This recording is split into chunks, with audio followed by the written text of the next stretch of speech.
Back विद्यार्थी मित्रांनो, आज आपल्याला नवीन प्रोसेस शिकायचे. प्रोसेसचं नाव आहे oogenesis. oogenesis म्हणजे formation of female gametes, that is ovum or egg. Female gamete तयार होण्याच्या प्रोसेसला oogenesis म्हणतात. लक्षात ठेवा. लक्षात, फिमेल गॅमेट कोणता असतो? ओव्हम किंवा एग. लक्षात, दोघे शब्द एकच आहे, दोघांना ऑर नेम त्या ठिकाणी यूज करण्यात आले. ओके. आणि फिमेल गॅमेट जो आहे तर तो हॅप्लॉइड इन नंबर आहे, मेल गॅमेट सुद्धा हॅप्लॉइड इन नंबर असतो. फरक एवढाच आहे की मेल गॅमेट जो आहे तर तो मोटाईल असतो आणि फिमेल गॅमेट जो आहे तर तो नॉन मोटाईल असतो. ओके. मग समजा तुम्हाला डेफिनेशन विचारली व्हॉट इज oogenesis, तर काय म्हणणार? Formation of haploid female gamete that is ovum or egg is called as oogenesis. लक्षात ठेवा. ओके. ही आहे oogenesisची definition. Same as it is, जसं आपण स्पर्मॅटोजेनेसिस प्रोसेस पाहिली तसेच या ठिकाणी 3 स्टेजेसमध्ये आपल्याला oogenesis प्रोसेस शिकायची. ओके. तर बघा, ovum or eggs is formed from diploid germinal epithelium of ovary. व्यवस्थित लक्षात ठेवा. ओव्हरीमध्ये असलेले जे जर्मिनल इपिथिलियल सेल आहेत, ओव्हरीमध्ये असलेले जे जर्मिनल इपिथिलियल सेल आहे डिप्लॉइड इन नंबरमध्ये म्हणजे डबल सेट ऑफ क्रोमोझोम असणार आहे. डबल सेट ऑफ क्रोमोझोम म्हणजे 46. ओके. तर ओव्हरीमध्ये असलेली जर्मिनल इपिथिलियल सेल काय तयार करते? एग्स किंवा ओव्हम. काय तयार करते? एग्स किंवा ओव्हम. म्हणजे फिमेल गॅमेटोफाइट कशात तयार होतोय? ओव्हरीमध्ये. Okay. This process can be divided into 3 stages. oogenesis process जी, तर oogenesis प्रोसेस किती स्टेजेसमध्ये डिवाइड करण्यात आलेली? 3 स्टेजेसमध्ये डिवाइड करण्यात आलेली. ओके. त्याच्यातली पहिली स्टेज आहे बघा, मल्टिप्लिकेशन फेज किंवा मल्टिप्लिकेशन स्टेज. ओके. मल्टिप्लिकेशन स्टेजमध्ये काय होणार आहे? Primary germinal cell. Primary germinal cell म्हणजे ज्यांना आपण मगाशी जर्मिनल इपिथिलियल सेल म्हणलो, ज्या डिप्लॉइड इन नंबरमध्ये, these primary germinal cell of ovary undergo repeat mitotic division and form millions of gametes or mother cell or oogonial cell. व्यवस्थित लक्षात घ्या की जर्मिनल इपिथिलियम मध्ये असलेल्या ज्या प्रायमरी जर्म सेल आहेत तर या प्रायमरी जर्म सेल मध्ये रिपीट मायटोटिक सेल डिव्हिजन घडून येते. म्हणजे पुन्हा पुन्हा, म्हणजे एकाच्या 2, 2च्या 4, 4च्या 8, 8च्या 16, 16च्या 32, 32च्या 64 असं कंटिन्युअसली रिपीटेड मायटोटिक डिव्हिजन घडून येते. कोणामध्ये? प्रायमरी जर्मिनल सेलमध्ये. आणि कंटिन्युअसली या ठिकाणी रिपीटेड मायटोटिक डिव्हिजन घडल्यामुळं काय होते? मिलियन्स ऑफ मदर सेल तयार होत आहेत. काय तयार होत आहे? Millions of mother cell. त्यांना आपण म्हणले ओगोनियल सेल. काय म्हणले त्यांना आपण? Oogonial cell. This process is in the embryonic stage of human females. बघा, ही जी मल्टिप्लिकेशन जी पहिली स्टेज आहे तर ही सगळी प्रोसेस ज्यावेळी फिमेल बेबी ही तिचा मदरचा युटेरसमध्ये असते किंवा एम्ब्रियोनिक स्टेजला असते, फिमेल बेबी तिचा मदरचा युटेरसमध्ये असणार, त्यावेळीसच त्या फिमेल बेबीमध्ये मल्टिप्लिकेशन फेजची तर ती घडून आलेली असते. म्हणजे बिफोर बर्थ, फिमेल बेबीचा जन्म होण्याचा अगोदरच तिचा ओव्हरीमध्ये मल्टिप्लिकेशन फेजची तर ती घडून आली. मल्टिप्लिकेशन फेजमध्ये काय झालं? मग प्रायमरी जर्मिनल सेल जे आहे ज्या डिप्लॉइड इन नंबरमध्ये, त्यांच्यामध्ये रिपीटेड मायटोटिक सेल डिव्हिजन घडलं आणि मिलियन्स ऑफ मदर सेल तयार झाल्या. त्यांना आपण म्हणले oogonial cell, which are also in diploid in number. लक्षात. आणि ही प्रोसेस फिमेल बेबीमध्ये बिफोर द बर्थ त्या ठिकाणी घडून आलेली. दुसरी प्रोसेस किंवा दुसरी स्टेज या ठिकाणी सांगितली तुम्हाला, ग्रोथ फेज. ग्रोथ फेजमध्ये काय होणार आहे बघा, some of oogonia stop division and begin to increase in size to form primary oocyte.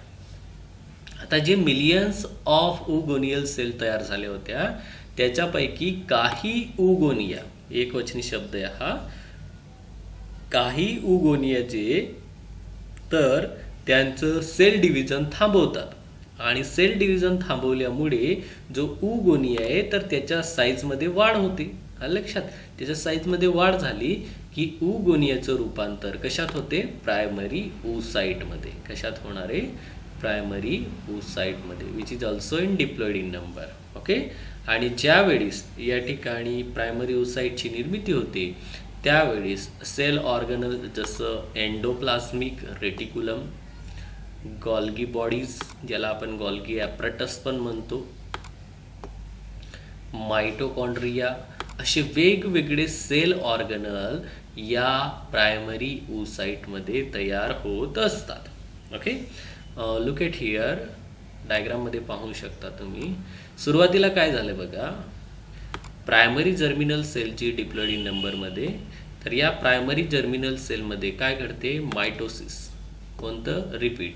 बघा, एकाचे 2 तयार झाले, 2चे 4 तयार झाले, 4चे 8 होतील, 8चे 16. याच्यातले काही उगोनिया जे तर ते ग्रो होतात आणि त्यांचं रूपांतर कशात होते? प्रायमरी oocyteमध्ये. लक्षात.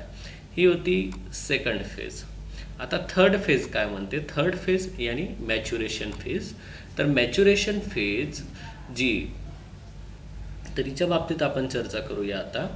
बघा, oogenesis takes place in the ovary. लक्षात ठेवा, जसं स्पर्मॅटोजेनेसिस टेस्टिसमध्ये घडून येते त्याप्रमाणे oogenesis कशामध्ये घडून येते? ओव्हरीजमध्ये घडून येत असते. ओके. ही एक महत्त्वाची थिंग आहे. This process is initiated prior to birth of the female baby. oogenesis process जी, तर oogenesis प्रोसेसला सुरुवात फिमेल बेबीचा जन्म होण्याचा अगोदरच या ठिकाणी ही जी प्रोसेस आहे तर ही इनिशिएट झालेली असते, स्टार्ट झालेली असते. लक्षात, म्हणजे फिमेल बेबीचा जन्मच झाला नाही, त्याचा अगोदरच तिच्या ओव्हरीमध्ये oogenesis प्रोसेस जी तर ती घडून येत असते. बघा, primary oocyte enters maturation phase which include meiotic division, meiosis first and meiosis second. Primary oocyte जी, तर प्रायमरी oocyte मॅच्युरेशन फेजमध्ये काय होणार आहे? प्रायमरी oocyteमध्ये मिओसिस फर्स्ट आणि मिओसिस सेकंड, 2 या ठिकाणी मिओसिस घडून येणारे, म्हणजे रिडक्शन सेल डिव्हिजन घडून येणारे. बघा, the primary oocyte undergo meiosis first to form 2 diploid haploid daughter cell. ज्यावेळेस प्रायमरी oocyteमध्ये फर्स्ट मिओसिस घडून येते त्यावेळेस ते काय तयार करते? 2 हॅप्लॉइड इन नंबरच्या डॉटर सेल. ओके. या ठिकाणी तुम्ही डायग्राममध्ये पाहू शकता, व्यवस्थित लक्षात घ्या, एकदम सोपं आहे, काहीच अवघड नाही. बघा, दिस इज अन प्रायमरी oocyte. या प्रायमरी oocyteमध्ये हे काय घडते? मिओसिस फर्स्ट घडल्यामुळे या ठिकाणी काय झाले? 2 डॉटर सेल तयार झाली, ही एक आणि या ठिकाणी एक दिलेली. Okay. But these 2 daughter cells have unequal cytoplasm. या ज्या 2 डॉटर सेल आहे यांच्यामध्ये अनइक्वल डिव्हिजन झालेलं आहे सायटोप्लाझमचं, ज्याच्यामुळे एक सेल जी तर ती मोठी आहे आणि दुसरी सेल जी तर ती लहान आहे. तर मोठ्या सेलला या ठिकाणी म्हटले सेकंडरी oocyte आणि लहान सेलला म्हटलंय आपण फर्स्ट पोलार बॉडी. लक्षात. बघा, काय सांगितलं तुम्हाला? फर्स्ट मिओसिस कोणाच्या दरम्यान घडते? फर्स्ट मिओसिस हे प्रायमरी oocyteमध्ये घडते. लक्षात, फर्स्ट मिओसिस हे प्रायमरी oocyteमध्ये होते, ज्याच्यामध्ये काय होते की जो प्रायमरी oocyte आहे त्याच्यामध्ये फर्स्ट मिओसिस घडल्यामुळे सायटोप्लाझमचा अनइक्वल सेल डिव्हिजन, म्हणजे जो पेशी द्रावण आहे त्याचं या ठिकाणी असमान विभाजन झाले. एका सेलमध्ये जास्त सायटोप्लाझम चालला गेलाय, एका सेलमध्ये सायटोप्लाझम खूप कमी प्रमाणात गेलाय. मग ती मोठी सेल जी तिला आपण सेकंडरी oocyte म्हणले, जी हॅप्लॉइड इन नंबरमध्ये, आणि लहान सेलची तर तिला आपण काय म्हणले या ठिकाणी? Polar body. ओके. हे झालं फर्स्ट मिओसिसच्या बाबतीत. सेकंड मिओसिसमध्ये काय होणार आहे व्यवस्थित लक्षात घ्या. First polar body does not enter meiosis second. आता ही जी पहिली पोलार बॉडी तयार झाली तर ही पहिली पोलार बॉडी मिओसिस सेकंडमध्ये एंटर होत नाही, म्हणजे मिओसिस सेकंडमध्ये भाग घेत नाही. बघा, secondary oocyte proceed meiosis second only up to metaphase second. फिमेलमध्ये ज्यावेळी सेकंडरी oocyteमध्ये मिओसिस सेकंड घडून येणार आहे, मी तुम्हाला काय सांगितले, मिओसिस 2 वेळेस घडते. ओके. फर्स्ट मिओसिस आपण पाहिलं, आता सेकंड मिओसिसच्या बाबतीत चर्चा करतोय. तर सेकंडरी oocyteमध्ये ज्यावेळेस मिओसिस सेकंड घडून येते तर मिओसिस सेकंडमध्ये फक्त मेटाफेज सेकंडपर्यंतच या ठिकाणी मिओसिस घडून येत असते, म्हणजे कंप्लीट मिओसिस घडून आलं नाही. का तर पुढचं जे मिओसिस कंप्लीट होणार आहे, सेकंड मिओसिस जे कंप्लीट होणार ते फर्टिलायझेशन झाल्यानंतर, आता होत नाही. आलं लक्षात? म्हणजे मिओसिस सेकंड, जेव्हा एखादा मेल गॅमेट हा सेकंडरी ओसाइटला फर्टिलाइज करेल त्यावेळीच मिओसिस सेकंड कंप्लीट होणार आहे. ओके, लक्षात ठेवायचं. बघा, it's division further stop this stage. बघा, आता पुढचं जे डिव्हिजन आहे तर ते या ठिकाणी थांबते, मॅच्युरेशन स्टेजपर्यंतच असते, कारण पुढं फर्टिलायझेशन झाल्यानंतर मिओसिस सेकंड जे तर त्याच्या रिमेनिंग स्टेजेस जे तर त्या घडून येणार आहे. बघा, secondary oocyte shed to form Graafian follicle and ovary. या ठिकाणी काय सांगितले, जो सेकंडरी ओसाइट होता तर त्या सेकंडरी ओसाइटचं रूपांतर आता कशात झालेलं आहे, ग्राफियन फॉलिकलमध्ये. ओके, त्याच्यानंतर बघा, the restart and completion of meiosis second will happen only entry of the sperm. बघा, मगाशी तुम्हाला सांगितलं की मिओसिस सेकंड जे तर मिओसिस सेकंड हे केव्हा घडून येणार आहे, ज्यावेळेस मेल गॅमेट हा कशात एंटर होईल, सेकंडरी ओसाइटमध्ये, म्हणजे फर्टिलायझेशन ज्यावेळेस घडून येणार त्यावेळेस मिओसिस सेकंड कंप्लीट होणार आहे. बघा, this last phase is usually complete in ampulla of fallopian tubules at the time of fertilization. Meiosis second complete कुठं होते, एम्पुलामध्ये, and ampulla is a part of fallopian tube. लक्षात, ओव्हिडक्ट ज्यांना आपण म्हणत असतो, तर या फॅलोपियन ट्यूबचा एम्पुलामध्ये मिओसिस सेकंड घडून येणार आहे केव्हा, during the time of fertilization. Okay, बघा, in this division also two unequal daughter cell is form. Larger sale is ovum and the smaller is two polar body. बघा, लक्षात घ्या, ज्यावेळी सेकंड मिओसिस घडणार आहे, सेकंड मिओसिसमध्ये तुम्हाला सांगितलं फर्स्ट पोलार बॉडी जी तर ती भाग घेत नाही. मग आता काय, फक्त आपल्याकडे आता फक्त काय असणार आहे या ठिकाणी, फक्त आता असणार आहे सेकंडरी ओसाइट.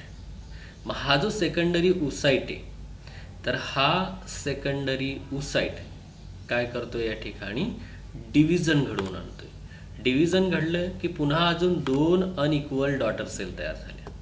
मोठी जी सेल आहे तिला आपण ओवम म्हणलं, या ठिकाणी तुम्हाला दिसते ही ओवम, आणि लहान जी सेल आहे या ठिकाणी तर ती काय आहे, सेकंड पोलार बॉडी. ओके, या ठिकाणी तुम्ही पाहू शकतात ही आहे सेकंड पोलार बॉडी. ओके, हे सेकंड मिओसिसच्या वेळेस घडून येणार आहे, ज्यावेळेस एखादा मेल गॅमेट जो आहे तर तो फिमेल गॅमेटमध्ये एंटर होईल त्यावेळेस. ओके, बघा, if the secondary oocyte not receive sperm और स्पर्मेटोझोआ इट शेडेड अलॉंग विथ मेस्ट्रम. आणि जर समजा सेकंडरी ओसाइट फर्टिलाइज झालं नाही किंवा मेल गॅमेट त्यानं रिसीव्ह केले नाही तर अशा वेळेस मेस्ट्रुअल सायकल थ्रू हे जे सेकंडरी ओसाइट आहे तर हे डिनेचर्ड होऊन जात असते. ओके, लक्षात राहील, एकदम सोपी पद्धत आहे, काहीच अवघड नाही. पुन्हा एकदा तुम्हाला सांगतो, या डायग्रामच्या स्वरूपातच सांगतो टोटली. तर बघा, एक सिंपली आपण या ठिकाणी डायग्रामच्या स्वरूपात समजून घेऊया. प्रायमरी जर्मिनल सेल जे आहे तर या प्रायमरी जर्मिनल सेलमध्ये रिपीटेड सेल डिव्हिजन घडून येते, ज्याला आपण मल्टिप्लिकेशन फेज म्हणतोय, आणि मिलियन्स ऑफ मदर सेल म्हणजे ओगोनिया तयार झालेत. ओके, मग याच्यातले काही जे ओगोनिया आहे तर ते सेल डिव्हिजन थांबवत असतात आणि त्यांच्यामध्ये वाढ घडवून आणत असतात. त्या फेजला आपण म्हणतो ग्रोथ फेज, आणि ज्यावेळेस ओगोनियामध्ये वाढ होते त्यावेळेस त्याचं रूपांतर प्रायमरी ओसाइटमध्ये होत असते. ओके, आता नेक्स्ट स्टेज कोणती आहे तुमची या ठिकाणी, मॅच्युरेशन स्टेज. मॅच्युरेशन फेजमध्ये काय होणार आहे की जे प्रायमरी ओसाइट आहे तर त्याच्यामध्ये फर्स्ट मिओसिस घडून येणार. प्रायमरी ओसाइटमध्ये फर्स्ट मिओसिस घडत असताना ज्यावेळेस प्रायमरी ओसाइटचं डिव्हिजन होणार तर त्यावेळेस दोन सेल तयार होणार. एक असणार आहे सेकंडरी ओसाइट आणि दुसरी काय असणार आहे, polar body. Okay, secondary oocyte आणि पोलार बॉडी कशापासून तयार झाले, प्रायमरी ओसाइटपासून. प्रायमरी ओसाइट डिप्लॉइड नंबरमध्ये होतं, मात्र सेकंडरी ओसाइट हॅप्लॉइड नंबरमध्ये. आणि हे जे डिव्हिजन आहे हा अनइक्वल झालं कारण सायटोप्लाझमचे तर त्याचं प्रमाण या ठिकाणी समान नाही. ओके. सेकंडरी ओसाइटमध्ये सायटोप्लाझम जास्त प्रमाणात आहे, पोलार बॉडीमध्ये सायटोप्लाझम कमी प्रमाणात आहे. ओके. त्याच्यानंतर काय होणार आहे, सेकंड मिओसिस. सेकंड मिओसिस कोणादरम्यान होणार, फक्त सेकंडरी ओसाइट दरम्यान होणार. फर्स्ट पोलार बॉडी त्याच्यामध्ये भाग घेणार नाही. आणि सेकंड मिओसिस ही ज्यावेळीस फॅलोपियन ट्यूबमध्ये जो मेल गॅमेट येतो तो फिमेल गॅमेटमध्ये एंटर होईल त्यावेळेस घडून येणार. ओके. तर ज्यावेळेस सेकंडरी किंवा सेकंड मिओसिस घडून येणार आहे त्यावेळेस सेकंडरी ओसाइट जो आहे तर तो पुन्हा या ठिकाणी अनइक्वल डिव्हिजन घडवून आणतोय. ओके. एक लार्जर सेल तयार होणार, तिला आपण ओव्हम म्हणणार, आणि एक स्मॉलर या ठिकाणी सेकंडरी पोलार बॉडी तयार होते. ओके. म्हणजे या ठिकाणी oogenesis प्रोसेसमध्ये एकूण किती पोलार बॉडी तयार झाल्यात बरं, किती पोलार बॉड्या तयार झाल्यात, 3. किती पोलार बॉड्या तयार झाल्या, 3. ओके. लक्षात ठेवायचं. ओके. आणि या ठिकाणी जर समजा फिमेल गॅमेट हा फर्टिलाइज झाला नसेल तर अशा वेळेस जे गॅमेट आहे फिमेल गॅमेट तर तो मेन्स्ट्रुअल सायकल थ्रू रिलीज होऊन जाणार. ओके. ठीक आहे. धन्यवाद.